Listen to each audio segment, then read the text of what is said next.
ज़िंदगी आपको हँसाएगी भी और रुलाएगी भी। ज़िंदगी आपको हँसाएगी भी और रुलाएगी भी, एज़ लाइक अ फ़ियर, आपको डराएगी भी। एंड यहाँ पे जो मैसेज आया है डर से रिलेटेड यानी फ़ियर से रिलेटेड आया है। तो ये फ़ियर किस प्रकार से आपकी लाइफ में आपको क्या मैसेज देना चाहता है, तो आज ये ही डाउनलोड आया है कि फ़ियर से आपको किस तरीके का मैसेज मिल रहा है यहाँ पे।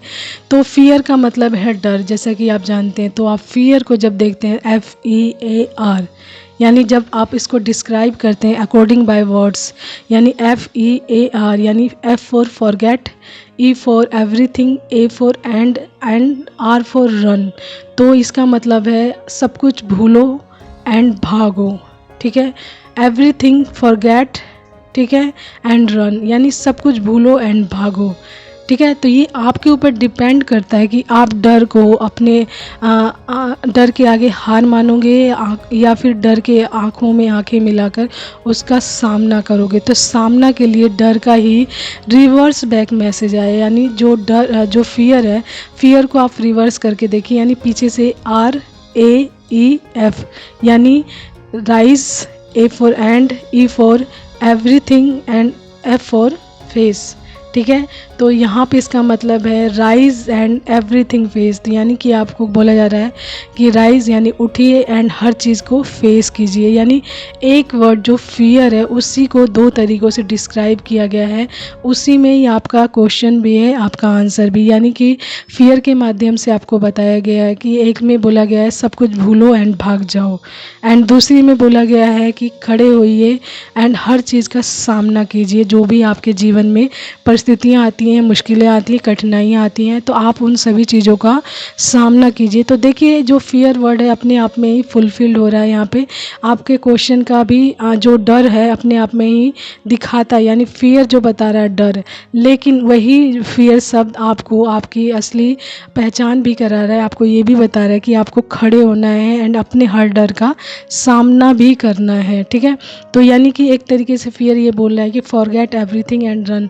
तो आपकी लाइफ में कोई भी मुश्किल आए, कठिनाई आए, परेशानी आए और कोई भी दिक्कत आए या किसी भी कन्फ्यूज़न में आप फंस जाएं या कोई भी मुश्किल हो, किसी भी तरीके की चीज़ हो, तो आपको क्या करना है, उन सभी चीज़ों को देखना है, भूलना है एंड भाग जाना है वहाँ से, यानी रन कर जाना है। एंड दूसरा मैसेज ये आया कि राइज एंड फेस एवरीथिंग, यानी कि आपको ये बोला जा रहा है, ये आप पे डिपेंड करता है कि आप क्या करोगे ऐसी स्थितियों में, ऐसी परिस्थितियों में। आप भागोगे या फिर आप उठोगे या हर चीज़ का सामना पूरी हिम्मत के साथ करोगे, ठीक है। तो ये डर शब्द यानी फ़ियर शब्द आपको ये चीज़ें बता रहा है कि आप अपनी लाइफ में किस चीज़ को किस तरीके से लोगे, ठीक है। फॉरगेट एवरीथिंग एंड रन या फिर राइज एंड एवरीथिंग फेस, आप दोनों में से क्या चीज़ें चूज़ करोगे, डिपेंड्स ऑन यू। तो जो फ़ियर है ना, हर किसी की लाइफ में किसी न किसी चीज़ के लिए होता ही होता है, चाहे किसी प्रकार का डर हो सकता है, होता ही होता है। तो कई बार हम उस डर से डर जाते हैं बहुत ज़्यादा एंड भाग जाते हैं, तो उसी के लिए ये बोला गया है कि फॉरगेट एवरीथिंग एंड रन। तो कई बार हम परिस्थितियों को लेकर बहुत ज़्यादा डर जाते हैं, तो हम वहाँ से पलायन कर जाते हैं, भाग जाते हैं, ये चीज़ें बोली गई हैं। लेकिन कई लोगों ये ऐसे होते हैं कि हर परिस्थिति में उस परिस्थिति का सामना भी करते हैं, उस परिस्थिति के सामने खड़े होते हैं, हर चीज़ को फेस करते हैं। तो डर जो शब्द है ना, यानी फ़ियर जो शब्द है, उसमें भी दो तरीके के लोग आते हैं, दो तरीके के ही लोग आते हैं। जैसे एक जो होते हैं भागने वाले होते हैं, भगोड़े टाइप, एंड दूसरा जो होते हैं फेस करने वाले होते हैं, यानी उस चीज़ को कि हर डर का सामना करते हैं एंड हर डर को अपने जीवन से निकालते भी हैं। एंड ये वो लोग वही लोग कर सकते हैं जो अपनी लाइफ की हर परिस्थिति से सीखते हैं, चाहे वो उनकी लाइफ में सीधे रूप से आए वो परिस्थिति या उल्टे रूप से आए, ठीक है। तो हर चीज़ को वो अच्छे से समझते हैं, एनालाइज करते हैं, उसके अकॉर्डिंग ही उस परिस्थिति का सामना करते हैं, भागते नहीं हैं। भागने वाले लोग ज़िंदगी में भागते ही रह जाते हैं बार बार। यदि आप आज भाग गए किसी परिस्थिति से, छोटी सी परिस्थिति, छोटी सी कठिनाई, छोटी सी मुश्किल आपकी लाइफ में आए एंड आप भाग गए वहाँ से उस डर की वजह से कि चलो इससे भाग जाते हैं, ये प्रॉब्लम हट जाएगी, देन मैं दोबारा आ जाऊँगा, कोई बात नहीं।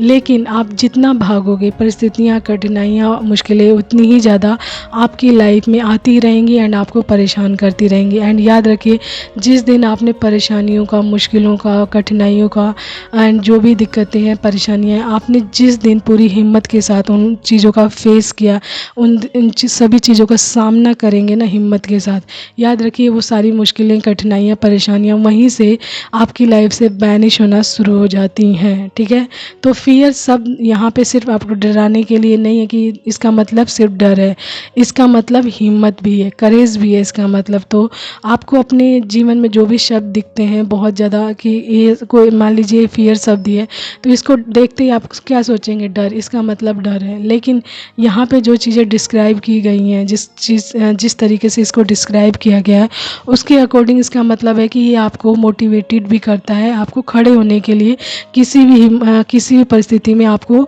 उस परिस्थिति का सामना करने के लिए आपको मोटिवेटेड करता है, आपको इंकरेज करता है कि आप उस परिस्थिति का पूरी हिम्मत के साथ सामना करें। ठीक है, तो कई बार हम शब्दों को या किसी परिस्थिति को देखकर उसके जैसे कहते हैं ना, उसका पहलू देखकर, यानी उसका फर्स्ट रूप देखकर सोचते हैं कि ये मतलब बहुत कठिन होगा, टफ होगा या डरावना होगा।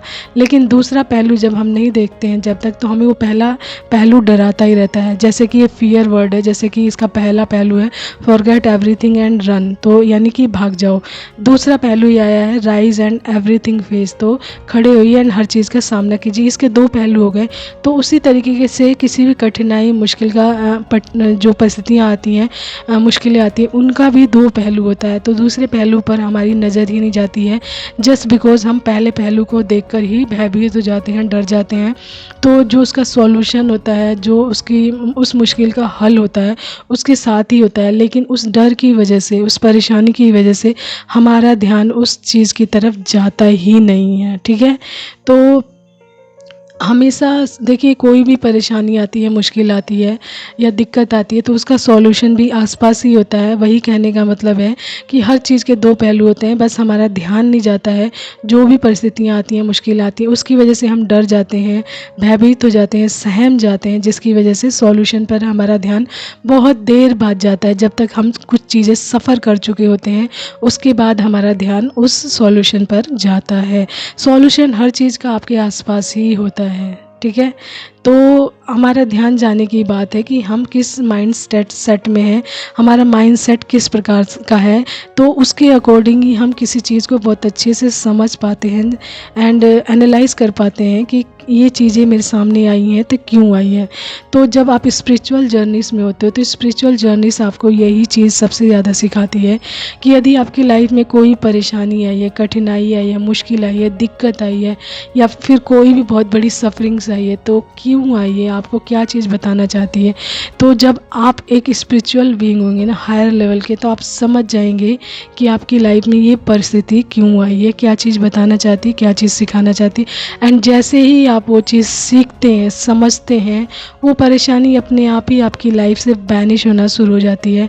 क्योंकि स्पिरिचुअलिटी में जो डिवाइन होते हैं, आपको मुश्किलों के ज़रिए, कठिनाइयों के ज़रिए, परेशानियों के ज़रिए एंड जो छोटी छोटी दिक्कतें होती हैं, उसके ज़रिए ही बहुत सारी चीज़ें सिखाते हैं, बहुत सारे लेसन सिखाते हैं, लाइफ के अलग अलग पहलूज़ को सिखाते हैं कठिनाइयों के ज़रिए। ठीक है, तो एक स्पिरिचुअल बीइंग बहुत अच्छे से जानता है कि ईश्वर ने कोई भी चीज़ उसके लाइफ में प्रिपेयर की है, तैयार की है, तो किस वजह से की है। ठीक है, तो कहने का मतलब सिर्फ स्पिरिचुअल बीइंग्स ही नहीं, हर किसी की लाइफ में ये चीज़ें होती ही होती हैं। लेकिन जब हायर सोर्सेज से कोई बहुत ज़्यादा जुड़ जाता है, यानी डिवाइन से या गॉड से, या फिर लॉयल्टी, या फिर एक अच्छी लाइफस्टाइल कोई अपनी लाइफ में अपना लेता है, तो डिवाइन उसके लिए बहुत अच्छे से वर्क करते हैं।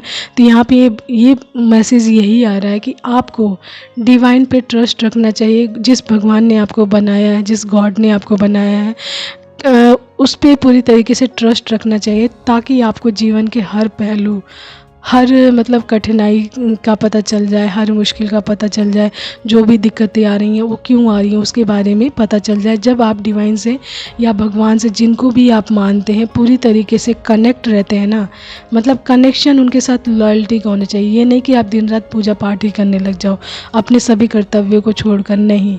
मतलब जो आपके कर्तव्य हैं वो भी करें, साथ ही साथ ईश्वर का ध्यान एंड नाम अपने जीवन में अवश्य ही रखें, जिससे कि आप डिवाइन की ब्लेसिंग्स को प्राप्त कर सकें एंड जीवन के हर पहलू को अच्छे से समझ भी सकें। ठीक है, तो ये है मैसेज आज का फियर से रिलेटेड, कि फियर अपने आप में ही किस प्रकार से आपको दो मैसेज देता है। ठीक है, तो आप अपनी लाइफ में फियर से क्या समझते हैं, एंड आपको भागना चाहिए किसी मुश्किल से, परिस्थिति से, कठिनाई से, या फिर उसका सामना करना चाहिए। As like a forget everything and run, and after then है राइज एंड एवरीथिंग फेस। आप फेस करोगे हर चीज़ का या फिर भागोगे, it's all depends on you and your lifestyle, या जो भी आपकी परिस्थितियाँ हैं उसके अकॉर्डिंग ही आप कार्य करेंगे। ठीक है, तो यहाँ पे ये सिखाया गया है कि आप चीज़ों को एनालाइज कीजिए अच्छे से, भागिए मत, सामना कीजिए। जब आप सामना करते हैं तो वो सारी दिक्कतें, मुश्किलें, परेशानियाँ ख़त्म होना शुरू हो जाती हैं। मे बी ईश्वर आपको बहुत ज़्यादा स्ट्रेंथ में देखना चाहते हैं, एक पावरफुल पोजीशन में देखना चाहते हैं, एक ऐसा इंसान देखना चाहते हैं जिसको किसी चीज़ से भय नहीं लगता, एक मतलब एक ऐसा इंसान जिसको किसी चीज़ के लिए बनाया गया। यानी मान लीजिए आपको कोई ऐसा कार्य दिया गया जहाँ पे स्ट्रेंथ की बहुत ज़्यादा ज़रूरत है, तो आप एक ऐसे इंसान हैं जो डरपोक टाइप के हैं। तो जब तक आपके अंदर के डर को नहीं निकालेंगे ईश्वर, तब तक आप स्ट्रेंथ में कैसे आएंगे। तो आपके स्ट्रेंथ को निकालने के लिए कुछ ना कुछ तो करेंगे ही। तो यहाँ पे इसीलिए बोला गया कि आप भागिए मत। ठीक है, परेशानियाँ आ रही हैं, आप कोशिश कीजिए उनका सामना करने की। जब तक आप भागोगे आप स्ट्रेंथ में भी नहीं आओगे, एंड जो आपका डेस्टिनेशन बना हुआ है या फिर जो आपका गोल है या सोल पर्पज़ है, आप वहाँ तक नहीं पहुँच पाओगे।